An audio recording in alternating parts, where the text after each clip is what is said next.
ጤና ይስጥልኝ ክቡራን ተመልካቾቻችን ከከፋ ማህበረሰብ ሬዲዮና ቴሌቪዥን ድርጅት የሰዓቱን ዜና ይዘን ቀርበናል። ዜናዎቹን እየመራው ፍጹም ሹም አብራችሁ ቆዩ።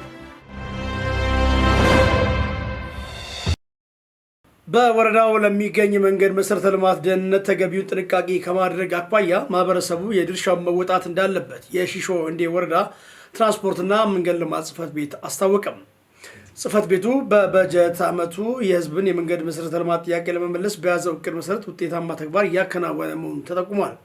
ሀብታሙ ወልደስላሴ ያዘጋጀው ዘገባም አማኑኤል ክንፈ እንደሚከተለው ያቀርበዋል። የመንገድ መሰረተ ልማት በመሰራቱ መደሰታቸውን በከፋ ዞን ሺሾ እንዴ ወረዳ የዱዳወሽና የግዳ ቀበሌ ነዋሪዎች ተናገሩ። ጣቢያችን ያነጋገራቸው የግዳ ቀበሌ ነዋሪዎች ከዚህ ቀደም የመንገድ መሰረተ ልማት ባለመኖሩ መቸገራቸውን ገልጸዋል። የወሺ ግዳ 18 ኪሎ ሜትር መንገድ ስራ 80 በመቶ መጠናቀቁን የወረዳው ትራንስፖርትና መንገድ ልማት ጽሕፈት ቤት አስታውቋል። የመንገዱ መሰራት ያለሙትን ምርት ለገበያ አቅርቦ በመሸጥ የኢኮኖሚ ተጠቃሚ ለመሆን እንደሚያስችላቸው የተናገሩት ነዋሪዎቹ በወሊድ ምክንያት የሚሞቱ የእናቶችንና ህጻናት ቁጥር ለመቀነስ የሚደረገውን ጥረት እንደሚያግዝም አስረድተዋል። በወረዳው የሚገኙ 32 ቀበሌዎችን በመንገድ መሰረተ ልማት ለማገናኘት በተደረገው እንቅስቃሴ አሁን ላይ ሽፋኑ 84 በመቶ መድረሱን የትራንስፖርትና መንገድ ልማት ጽሕፈት ቤት መረጃ ያመለክታል። በዘንድሮ በጀት ዓመት በወረዳ አስተዳደርና በህብረተሰብ ተሳትፎ በ20 ሚሊዮን ብር ወጪ ለመስራት ከታቀደው የወሺ ግዳ የ18 ኪሎ ሜትር መንገድ ይገኝበታል። ለወሺ ግዳ መንገድ ስራ 12 ሚሊዮን ብር ወጪ የተደረገ ሲሆን በተያዘው የካቲት ወር አጋማሽ እንደሚመረቅ የትራንስፖርትና መንገድ ልማት ጽሕፈት ቤት ኃላፊ አቶ መብራቱ መንገሻ ተናግረዋል። የሺሾ እንዴ ወረዳ ዋና አስተዳዳሪ አቶ ደምሴ ገብረ ማርያም የወረዳው ማህበረሰብ በሁለንተናዊ ዘርፎች ተጠቃሚ ለማድረግ የሚደረገው ጥረት ተጠናክሮ ይቀጥላልም ብለዋል። ለረጅም ጊዜ የመንገድ ጥያቄ ክልሉም ያውቃል፣ ዞኑም ያውቃል፣ ሲያነሱ የነበረ ጥያቄኛን ስናቀርብ የነበረ አሁን እኛ ምን እናደርግ በክልሉ በኩል ምላሽ ካልተሰጠ ብለን እጃችን አጣጥፈን ከተቀመጥን በዞኑ በኩል ምላሽ ካልተሰጠ ብለን ከምንቀመጥ ለምን ህዝብና መንግስት ተባብረን አንሰራም ብለን የጀመርናቸው ስራዎች ሎት አንድ ብለን 10 ኪሎ ሜትር አሁን አንደኛ አሸዋ የማውረድ ስራዎች ተሰርተዋል። ግሌደር እየገባ ነው፣ ሩሎ ይገባል። አሁን ይሄን ምላሽ ለወጣቱ እየሰጠን በወረዳ ደረጃ በትንሽ ገንዘብ ነዳጅ ገዝቶ በመስጠት ከባለ ሀብቶች ማሽን በመለመን እነዚህ ስራዎቹ እንዲሰሩ በመከራየትም ጭምር እነዚህ ስራዎችን ከመሰረተ ልማት አንፃር ቁልፍ የህዝቡ ጥያቄ እስከሆነ ድረስ እየፈታን ነው።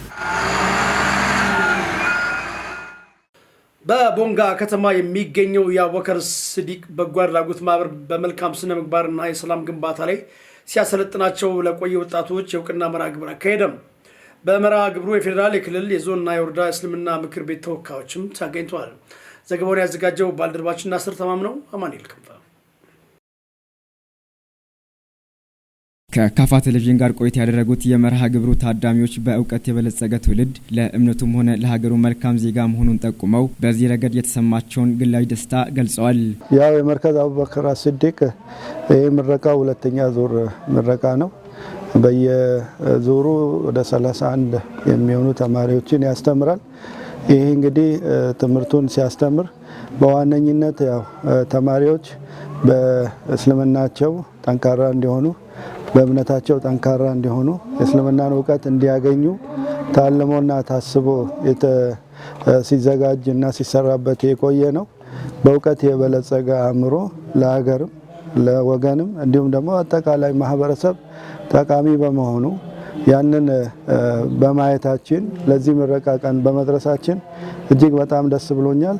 እኔም እንደ መርከዙ አመራር ለዚህ ስኬት መብቃታችን ለሁለተኛ ዙር መብቃታችን በጣም ነው ያስደሰተን። እንግዲህ ዛሬ በፕሮግራሙ መታደማችን በጣም የተሰማ ስሜት አለ።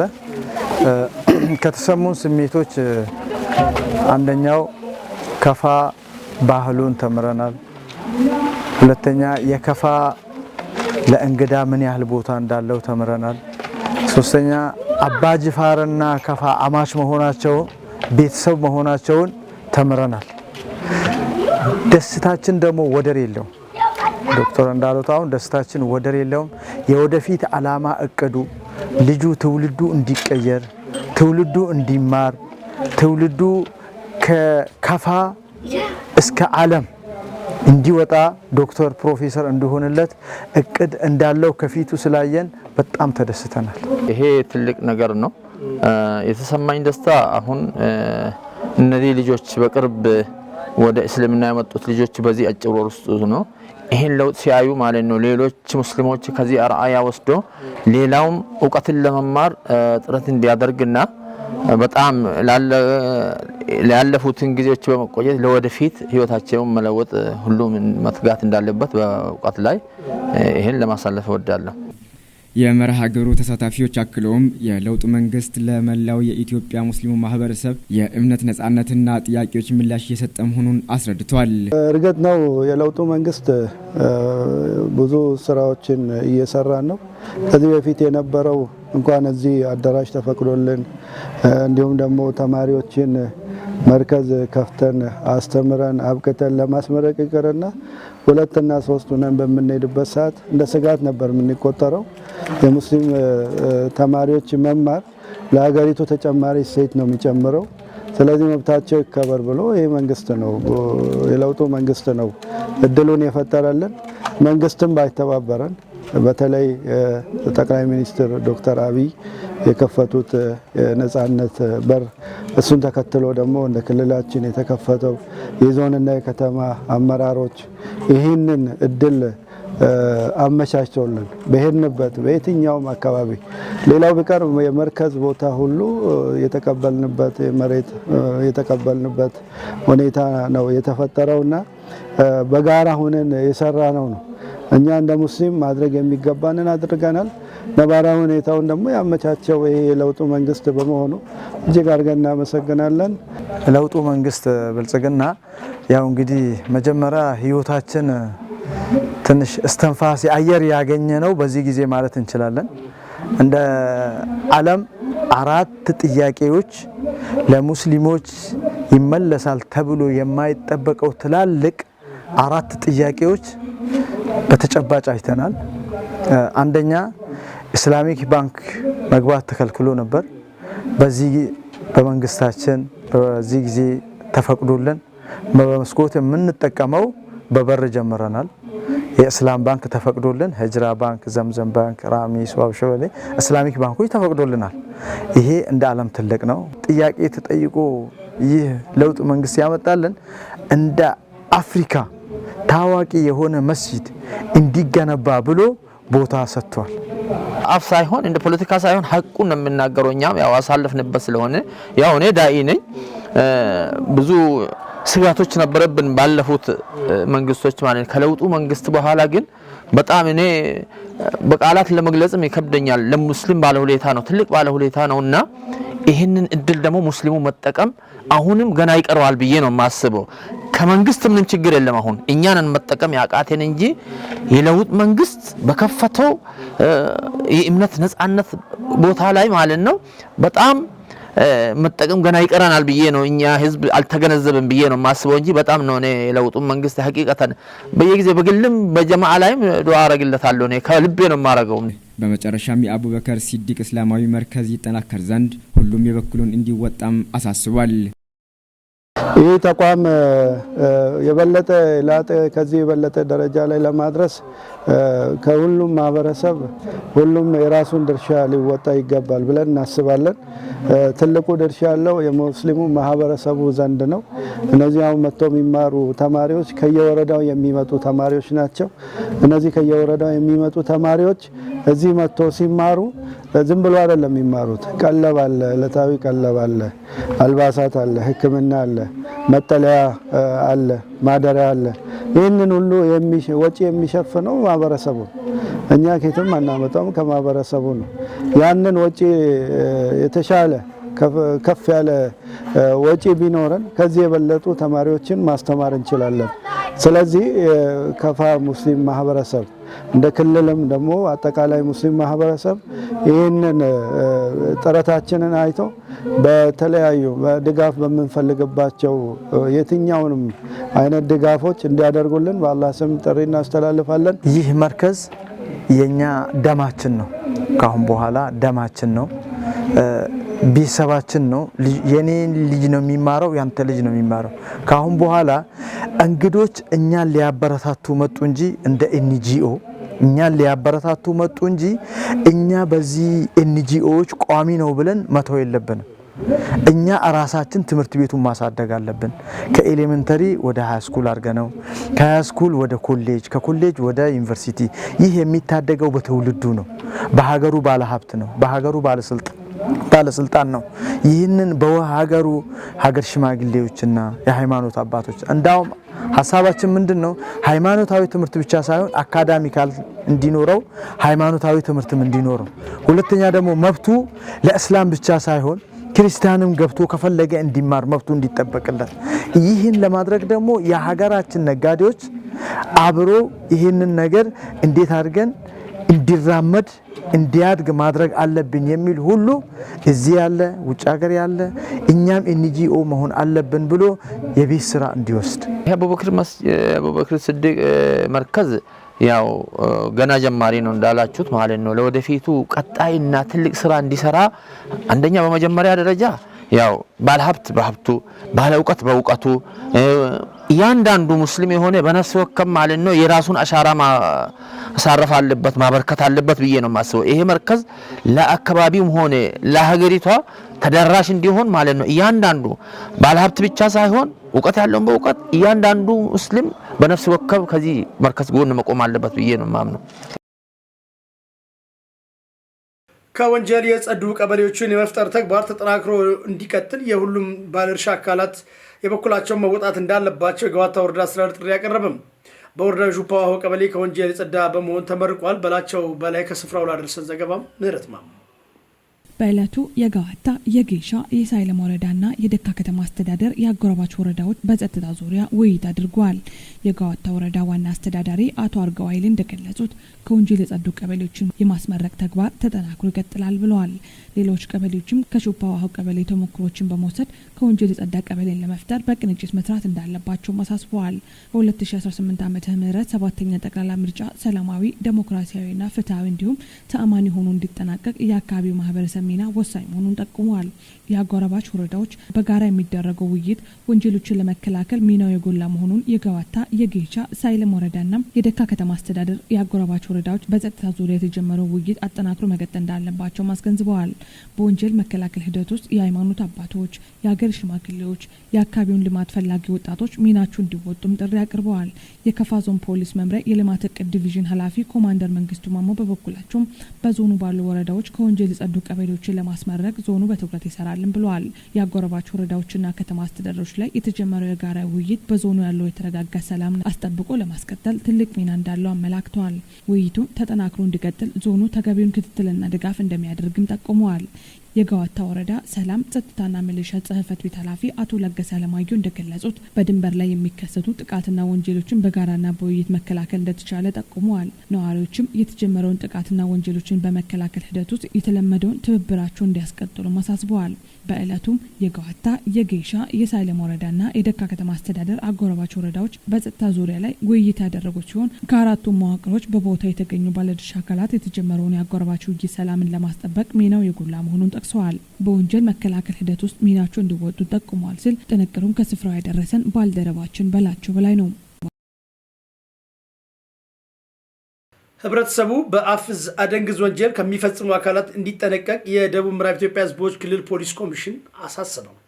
ከሰሞኑ በከፋ ዞን ቦንጋ ከተማ 2 ግለሰቦች 65,000 ብርና የአንገት ጌጣጌጦች በአጭበርባሪዎች እንደተወሰዱባቸው ፖሊስ ገልጿል። የክልሉ ፖሊስ ኮሚሽን ከማህበራዊ ትስስር ገጽ ለተገኘ ዘገባም አማኑኤል ከምፓ። በቦንጋ ከተማ አስተዳደር 01 ቀበሌ በተለምዶ አጠራር መስቀል አደባባይ በሚባል ሰፈር የካቲት 7 ቀን 2018 ዓ.ም ከቀኑ 8 ሰዓት ተኩል ላይ 60,000 ብር ሎቴሪ ደርሶሻል በሚል የማጭበርበር ወንጀል መፈጸሙን በክልሉ ፖሊስ ኮሚሽን የወንጀል መረጃ ኢንተሊጀንስ ከተጎጂ ግለሰብ ማረጋገጡን ጠቁሟል። ፖሊስ ከግል ተበዳይ እንዳረጋገጠው ተጠርጣሪዎቹ የግል ተበዳይን እጃቸውን በመጨበጥ ይዘውት የነበረውን 8000 ብር ከወሰዱ በኋላ ባጃጅ ውስጥ እንድትገባ በማድረግ ወደ መኖሪያ ቤታቸው ድረስ በመውሰድ ቤት ውስጥ የተቀመጠ 26000 ብር፣ የአንገት ብር 18 ግራም፣ የእጅ ቀለበት 6 ግራም እና 2 ግራም የጆሮ ወርቅ አስወልቀው እንደወሰዱ ገልጸዋል። በተጨማሪም በያዙት ባጃጅ የግል ተበዳይን ጭነው በመውሰድ አሳቻ ስፍራ ላይ እንዲወርዱ ማድረጋቸውን ተጎጂዋ ለፖሊስ አስረድተዋል። በተመሳሳይ በቦንጋ ከተማ አስተዳደር ሸታ ቀጠና የካቲት 7 ቀን 2018 ዓ.ም ከቀኑ 10 ሰዓት ተኩል ላይ የግል ተበዳይን 60 ሺህ ብር ሎቴሪ ደርሶሻል በሚል እጃቸውን መጨበጣቸውን ተበዳዩዋ ለፖሊስ ተናግረዋል። በዚህም ባጃጅ ውስጥ በማስገባት ወደ ከተማ በመውሰድ ከዳሽን ባንክ 12800 ብር፣ ከኢትዮጵያ ንግድ ባንክ 19600 ብር እና ለግብይት ብለው በእጅ ይዘውት የነበረውን 6600 ብር ካሽ እንዲሁም የጣት ቀለበት 3 ግራም ወርቅ፣ የጆሮ ወርቅ፣ የአንገት ሀብል 12 ግራም ወርቅና ዘመናዊ ስልክ በመውሰድ መሰወራቸውን ተጎጂዋ ገልጸዋል። በመሆኑም በተለምዶ አፍዝዝ አደንዝዝ በሚል ወንጀል የሚፈጽሙ አካላት መኖራቸውን አውቆ ህብረተሰቡ አስፈላጊውን ጥንቃቄ እንዲያደርግ የክልሉ ፖሊስ ኮሚሽን አሳስቧል። በዚህ ወንጀል ተግባር የተሰማሩ ግለሰቦችን ለመያዝ ህብረተሰቡ መረጃና ጥቆማ በመስጠት እንዲተባበር የክልሉ ፖሊስ ኮሚሽን በማህበራዊ ትስስር ገጹ ባስተላለፈው መልእክት አስተላልፏል። በክልሉ ለማህበረሰብ አቀፍ ጤና መድን አገልግሎት ከ466 ሚሊዮን ብር በላይ መሰብሰቡን የክልሉ ጤና ቢሮ አስታወቀ።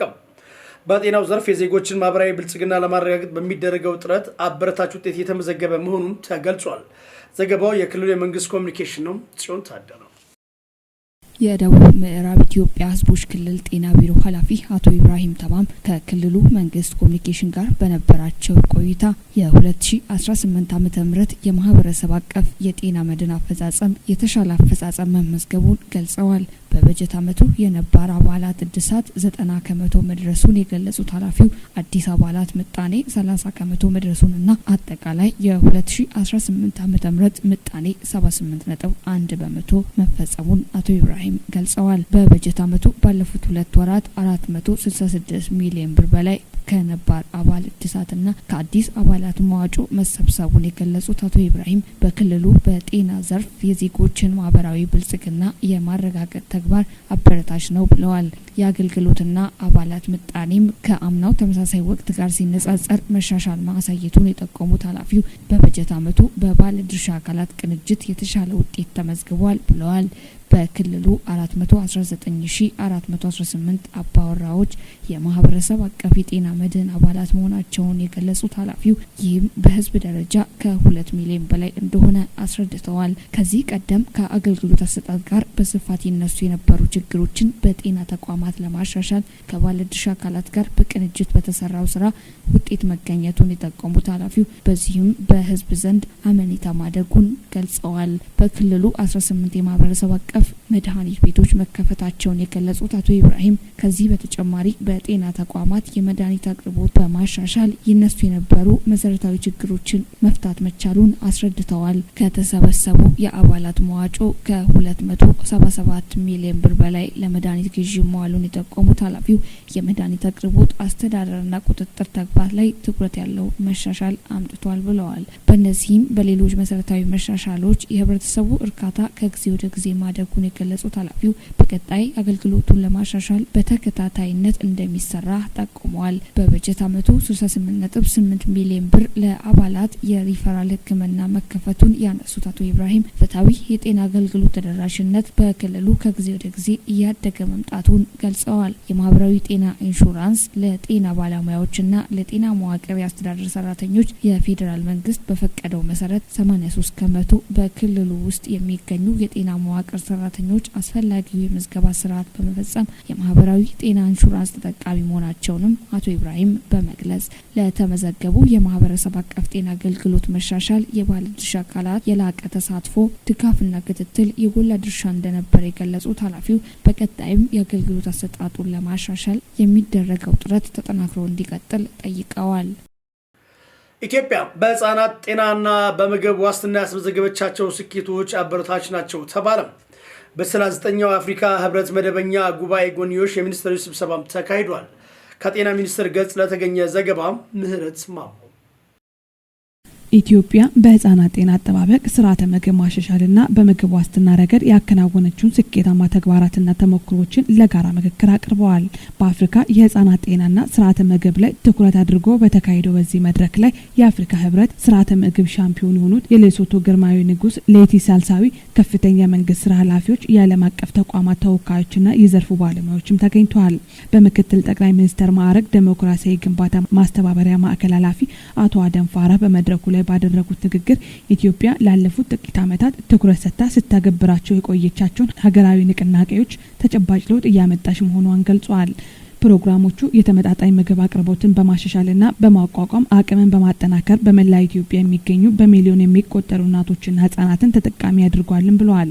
መንግስት የተመጣጠነና ደህንነቱ የተጠበቀ የምግብ ዋስትናን ለማረጋገጥ ያለውን ቁርጠኝነት አረጋግጧል። ቀጣይነት ያለውን ጥረት የወደፊት የትውልድ ድህነትን ለመጠበቅ እንደሚያስችል አጽንኦት ሰጥተዋል። ሁሉም ባለድርሻ አካላት ተገቢውን ትኩረት እንዲሰጡ የጠቆሙት አቶ አደም ፋራ በዚህም የአፍሪካ ብልጽግና መሰረት የሆነው የሰው ኃይል በጋራ ማልማት እንደሚቻልም ጠቁመዋል።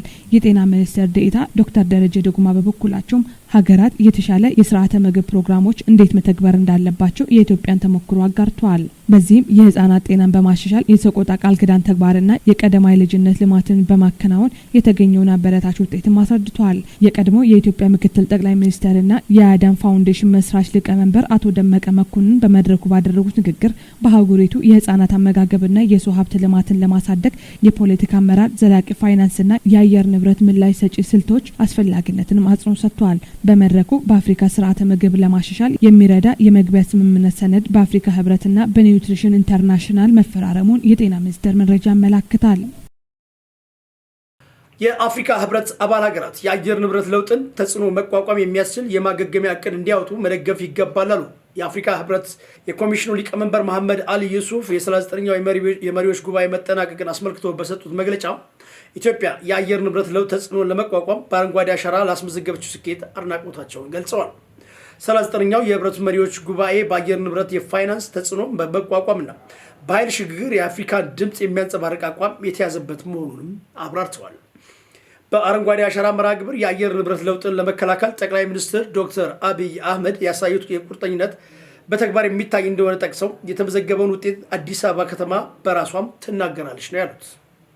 ኢትዮጵያ ባስተናገደችው ሁለተኛው የአፍሪካ አየር ንብረት ለውጥ ጉባኤ ለሀገሪቱ አቋም ማጣቀሻ የሚሆን ሰነድ መጽደቁም አስታውሰዋል። የአፍሪካ የበካይ ጋዝ ልቀት ምጣኔ ዝቅተኛ ቢሆንም በአየር ንብረት ለውጥ ያላት ተጎጂነት ግን ከፍተኛ መሆኑንም ሊቀመንበሩ ተናግረዋል። በመሆኑም የአፍሪካ ህብረት አባል ሀገራት የአየር ንብረት ለውጥን ተጽዕኖ መቋቋም የሚያስችል የማገገሚያ እቅድ እንዲያወጡ መደገፍ እንደሚያስፈልግ አመላክተዋል ሲል የዘገበው ፋና ሚዲያ ኮርፖሬት። ብፁዕ ወቅዱስ አቡነ ማትያስ ቀዳማዊ ፓትርያርክ ዘኢትዮጵያ ወዕጨጌ ዘመንበረ ተክለ ሃይማኖት ሊቀ ጳጳስ ዘአክሱም በዛሬው ዕለት የተጀመረውን የ2018 ዓ.ም የጌታችን የአምላካችን የመድኃኒታችን የኢየሱስ ክርስቶስ አብይ ጾም ሱባኤ በማስመልከት አባታዊ መልእክታቸውን አስተላልፈዋል። በመልእክታቸውም ጾም መጾም ከፍቅረ መባሊት ከፍቅረ ንዋይና ከፍቅረ ሲመት ፍላጎት ጨርሶ መራቅ መሆኑን ገልጸዋል። የጾም ዋና ዓላማ ስጋዊ ፍላጎትን መግራት፣ በምትኩ ደግሞ መንፈሳዊ ፍላጎትን ማጎልበት እንደሆነ ተናግሯል ያሉት ቅዱስነታቸው በመሆኑም ይህ መርህን ጠብቀን መጾም ግዴታችን ይሆናልም ብለዋል። የጾሙ ዓላማውና ግቡ ጽኑ ሃይማኖትን፣ እውነተኛ ፍቅርን፣ ዘላቂ ሰላምን፣ ልባዊ አንድነትን፣ የማይናወጽ ፍትህንና እኩልነትን፣ ወሰን የሌለው ርኅራሄን በውስጣችን ብሎም በዓላማችን በማስረጽ እንደሆን በውል ተገንዝበን ጾሙን መጾም ይገባናል ሲሉም በአባታዊ ምክር አስገንዝበዋል። በጾም ወቅት ከልብ በመጸለይ የተራቡትን በማጉረስ የታረዙትን በማልበስ የተጠሙትን በማጠጣት የተጣሉትንም በማስታረቅ ፍትህ ለተነፈጉትም እውነተኛ ፍትህን በመስጠት ጾሙን መጾም እንደሚገባ አባታዊ መልእክት ማስተላለፋቸውን የዘገበው ፋና ሚዲያ ኮርፖሬት ነው። ታላቁን የረመዳን ወር በመረዳዳትና በመተሳሰብ ልናሳልፈው ይገባል ሲሉ የኢትዮጵያ እስልምና ጉዳዮች ጠቅላይ ምክር ቤት ፕሬዝዳንት ሼህ ሀጂ ኢብራሂም ቱፋ አሳሰቡ። የረመዳን ወር አስመልክቶ መግለጫ የሰጡት ፕሬዝዳንቱ ለመላው ሙስሊም ማህበረሰብ እንኳን ለ1447ኛው የረመዳን ወር በሰላም አደረሳችሁ በማለት የመልካም ምኞታቸውን መልእክት አስተላልፈዋል። ረመዳን ከአምስቱ የእስልምና ማዕዘናት አንዱ በመሆኑ ሁሉም ህዝበ ሙስሊም እንዲጾም በአላህ ስም የታዘዘ ወርም ነው ብለዋል። ረመዳን የአንድነትና የመተሳሰብ ወር መሆኑን ገልጸው የይቅርታ የእዝነትና የማህበራዊ ትስስር ጊዜ በመሆኑ ሁሉም የእምነቱ ተከታይ ከበጎ ስራዎች ጋር እንዲገናኙ አስገንዝበዋል። አቅመ ደካሞችን በመርዳት ማዕድን በማካፈል በመተሳሰብና አላህን በመለመን ወሩን ማሳለፍ እንደሚገባም ተናግረዋል። ረመዳን የሰላም ወር በመሆኑ ሁሉም ከግጭትና ከጸብ በመራቅ እንዲያሳልፍ ገልጸው መንፈሳዊ ልዕልና የሚኖሩ ሰላም ሲኖር በመሆኑ ለሀገራችን ሰላምና ለሕዝባችን ደህንነት ዱዓ ልናደርግ ይገባልም ብለዋል። ፋና ሚዲያ ኮርፖሬት እንደዘገበው የረመዳን ወር ጾም ጨረቃ በሂጅራ አቆጣጠር ሻዕባን 29 ማክሰኞ ቀን ከታየች ረቡዕ ካልታየች ደግሞ ሐሙስ የካቲት 12 ቀን 2018 ዓ.ም ይጀምራል ብሏል። ክቡራትና ክቡራን ተመልካቾቻችን ለሰዓቱ ከክፋ ቴሌቪዥን ያዘጋጀናቸው ዜናዎች ቀደም ሲል የተከታተላችኋቸው ይመስሉ ነበር። ዜናዎቹን እየመራው ፍጹም ተሾመ አብሬያችሁ ቆየሁ። ከቀሪ የክፋ ቴሌቪዥን መሰናዶች ጋር እንድትቆዩ ጋበዝኩ።